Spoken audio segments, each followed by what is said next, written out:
When people ask what defines a person, I've always believed it's not their success, but what they do when everything collapses.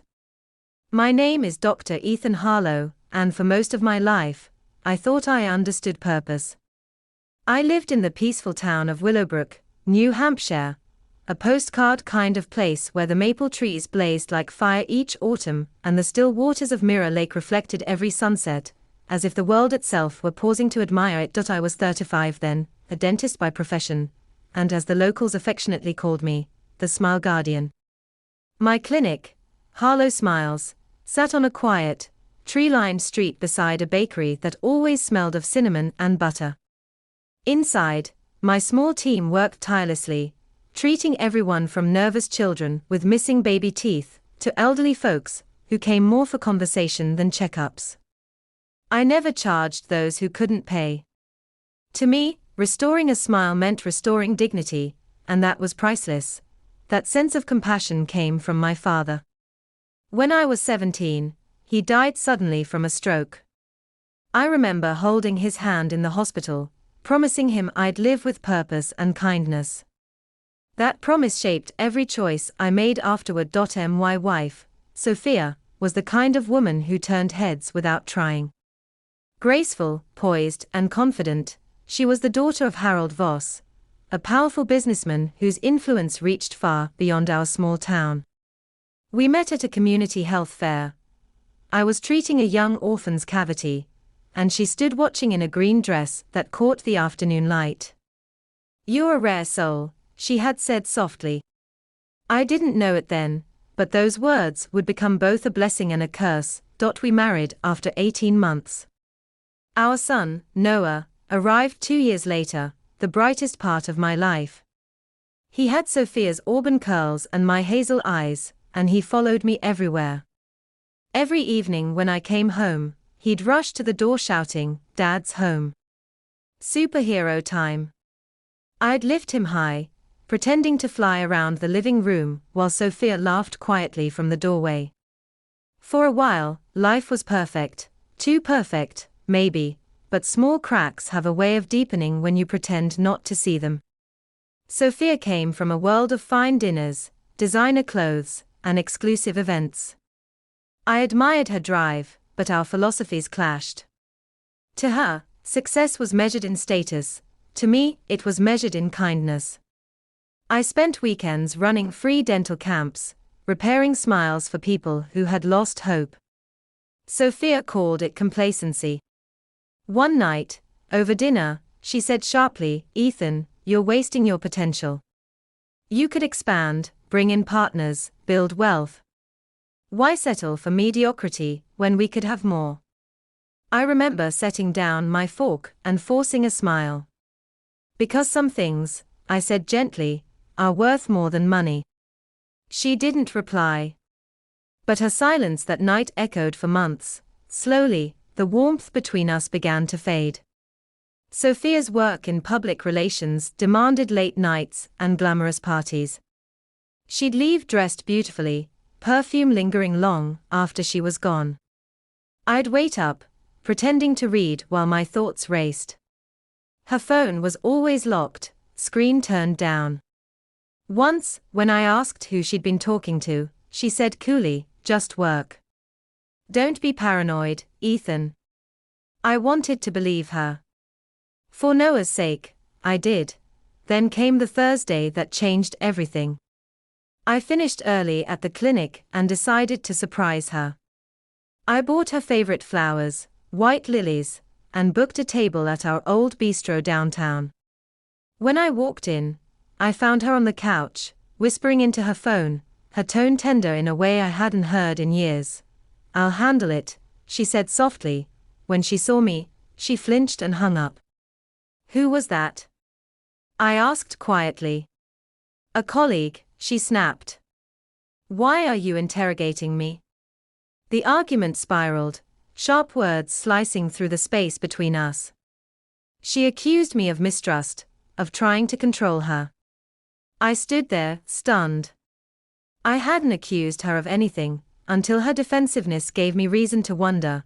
That night, Noah asked, "Dad, is Mom mad at you?" I pulled him close and smiled. She's just tired, buddy. She loves you very much. But deep inside, a quiet dread took root. Weeks passed, and distance turned to silence. Then, one bitter morning, I came home to find the house eerily still. On the kitchen table lay a stack of papers, divorce documents, signed by Sophia. The reasons cited: emotional cruelty and unethical conduct with patients. My heart pounded as I read those words again and again, unable to breathe. I called her repeatedly, but she never answered. At Noah's preschool, the teacher said softly, Sophia picked him up earlier. Said they were going on a short trip. My world tilted. That night, I sat in the dark, phone buzzing with messages, rumors spreading online, whispers about the wolf in healer's clothing. Sophia's powerful PR contacts had weaponized every tool at their disposal. My clinic, my reputation, my life, all burned overnight. Harold Voss, my father-in-law, appeared on local TV, declaring, no father tolerates his daughter's suffering. We'll protect her and my grandson.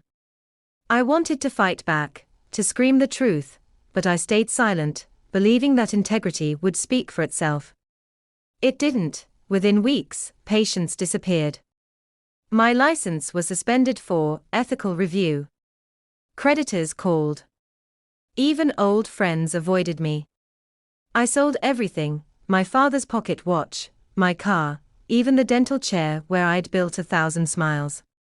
I drifted between motels, eating from vending machines, until I finally slept in my pickup truck by Mirror Lake, staring at the reflection of a man I barely recognized, and yet, somewhere in the wreckage, kindness found me again. One rainy evening, as I sat by the lake, a black car stopped beside me. A tall, composed man stepped out, holding an envelope. Dr. Ethan Harlow, he asked. My name is Marcus Reed. I represent Victor Harlow. The name meant nothing to me. Who? I asked. He smiled gently. Your great-uncle. He recently passed away, and left you his estate. I blinked in disbelief. Marcus continued, Victor was a Vietnam veteran who vanished decades ago, presumed dead. But he survived, built a fortune, and recently reconnected with your mother in secret. He admired your kindness, said you reminded him of the man he wished he'd been. Inside the envelope was a letter, handwritten, trembling but sincere. Victor wrote of battles, guilt, and redemption. You are proof, he said, that compassion endures. Take what I leave and use it for good. For the first time in months, tears filled my eyes. I wasn't broken. I was being given a second chance, not to reclaim what I'd lost, but to rediscover who I truly was. Holding that letter from my great-uncle Victor felt like clutching a lifeline after drowning. For months, I'd been drifting through despair, but now, there was purpose again. I drove through the night to Maine, where my mother, Evelyn, lived in a small cottage by the pines. She opened the door with her familiar warmth, though her face showed quiet worry. When I told her about Victor, tears welled in her eyes. I thought I'd lost him forever, she whispered, fingers tracing his photo. She told me how he'd left for Vietnam as a young man, brave but broken by what he'd seen. The war had stolen his peace. He'd vanished, living under another name until age softened his scars. When he finally reached out to her last year, he spoke of me, how he'd read about my community work, how proud he was of the kindness I showed despite losing everything. That night, we sat by the fire, the flames painting memories on the walls. For the first time in months, I slept peacefully. The next morning, I packed my few belongings and drove to Chicago, where Victor's attorney, Marcus Reed, awaited. His office towered above the city, polished marble floors, glass walls, the kind of place that hummed with power. As he slid the documents across the table, my hands trembled. Victor's estate was vast: shares, properties, millions in liquid assets. It felt surreal. Me, the man who'd been sleeping in a pickup truck, was now heir to a fortune I hadn't earned. Your uncle was very specific, Marcus said. He wanted you to honor his legacy by helping others. His words were, "Wealth without compassion is poverty in disguise." I signed each page slowly, reminding myself that this gift wasn't for comfort, it was a responsibility. But before I could finish, the door slammed open. "Thief." The voice was harsh, venomous. I looked up to see a man about my age, eyes burning with rage. Marcus stood quickly. "Lucas Harlow," he said cautiously, "Victor's biological son." Behind him stood someone I never thought I'd see again. Sophia. My breath caught. She looked different, the same elegance, but now shadowed by fear. She avoided my eyes. Lucas strode forward, pointing at me. He manipulated my father, took advantage of an old man's confusion. Marcus remained calm. "We have a video testament from Victor, recorded weeks before his passing. He was lucid, fully aware, and very clear about his intentions." Sophia stepped closer. "Ethan," she said softly, "this doesn't have to get ugly. Just withdraw. It's the decent thing to do." Her words sliced through me. After everything, the lies, the rumors, the pain, she still thought I'd walk away. But this time, I wasn't the man who stayed silent. "No," I said firmly. "This isn't about money. It's about honoring someone who believed in what's right. I won't betray that." What followed was a nightmare of courtrooms and headlines. Lucas filed a lawsuit, claiming I coerced Victor. Sophia stood beside him, spinning narratives through her media contacts, painting me as a fraud. My name was dragged through the dirt again, but I didn't break. Marcus gathered evidence, medical reports, and finally, Victor's video message. When the judge pressed play, Victor's frail yet steady voice filled the room. "My son Lucas has wealth, but no compassion. Ethan Harlow, though not my heir by blood, carries the spirit of kindness this family forgot. My will is my redemption." A hush fell.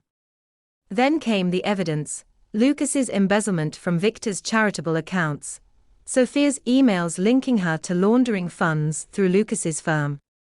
Their alliance, born from greed, crumbled in front of everyone.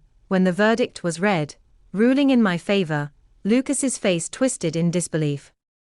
Sophia's eyes met mine across the courtroom, shimmering with tears. I couldn't tell if it was regret or humiliation. Maybe both. Outside, the reporters swarmed, but I said only one thing: the truth doesn't need a spotlight. It stands on its own. Over the next months, Lucas declared bankruptcy, and Sophia's career disintegrated. Her powerful friends turned their backs. One afternoon, she appeared unannounced at my temporary apartment, holding Noah's hand. He saw me and broke into a run, shouting, "Dad!" I dropped to my knees, tears burning my eyes as I hugged him tightly. Sophia's voice trembled. "Ethan, I've made terrible mistakes. I don't ask for forgiveness, just help for Noah." For a long time, I said nothing. Part of me wanted to turn her away, but another part, the one my father raised, refused to let bitterness win. "I'll help," I said quietly, "but Noah needs stability. Let's do what's best for him." We agreed to start with joint visits. It wasn't easy. Each goodbye hurt. But with every passing week, I rebuilt the trust she had broken, not for her, but for our son. I moved back to Maine to be near my mother. With Victor's inheritance, I bought her a small coastal home with a garden overlooking the ocean. We'd sit on the porch every morning, drinking coffee as seagulls cried overhead. She'd smile and say, "You see, Ethan, even storms have a purpose, they wash the world clean." Guided by Victor's last wish, I founded the Victor Harlow Foundation, dedicated to helping veterans, orphans, and struggling families. We built clinics, scholarships, and shelters. I reopened a modest dental practice, non-profit this time, where every smile restored felt like a silent thank you to Victor, my father, and all who'd shaped me. I wrote articles about second chances and compassion, one of which was published in the local paper. Its title was Adversity Tests the Soul, but Kindness Endures. I didn't realize how far it would travel until letters began arriving, people sharing their own stories of loss and resilience. It reminded me that pain is universal, but so is hope. Months later, the custody hearings finally ended. The judge ruled in my favor, citing stability and integrity. The day Noah officially came home, he ran into my arms and whispered, "We're together again, right, Dad?" "Yes, buddy," I said, holding him close. "We're home." Sophia stood nearby, tears streaking her face. "I don't deserve forgiveness," she said quietly. "Maybe not," I replied gently, "but we can still do right by Noah." We agreed to co-parent peacefully. Time softened the wounds between us. She began volunteering part-time for the foundation, using her skills for something meaningful. Redemption, I realized, isn't about erasing the past, it's about learning from it. One evening, as the sun dipped below the waves, my mother handed me a framed photo of Victor in uniform. "Our family's legacy isn't wealth," she said softly. "It's resilience." Looking at that photo, I finally understood. Life had tested me in every possible way: betrayal, loss, humiliation, but each trial had refined me rather than ruined me. The clinic, the foundation, and the laughter of my son, they were proof that light always returns after darkness, and sometimes, when I walk past the mirror in my new clinic, I catch my reflection and smile, not out of pride, but gratitude. Because I learned that no matter how deep the fall, integrity is the one thing that can never be taken from you. True wealth, I discovered, isn't measured in dollars or possessions. It's found in the lives you touch, and the good you leave behind. That's what I tell every young patient now. Never let the world change your kindness. It's your greatest strength.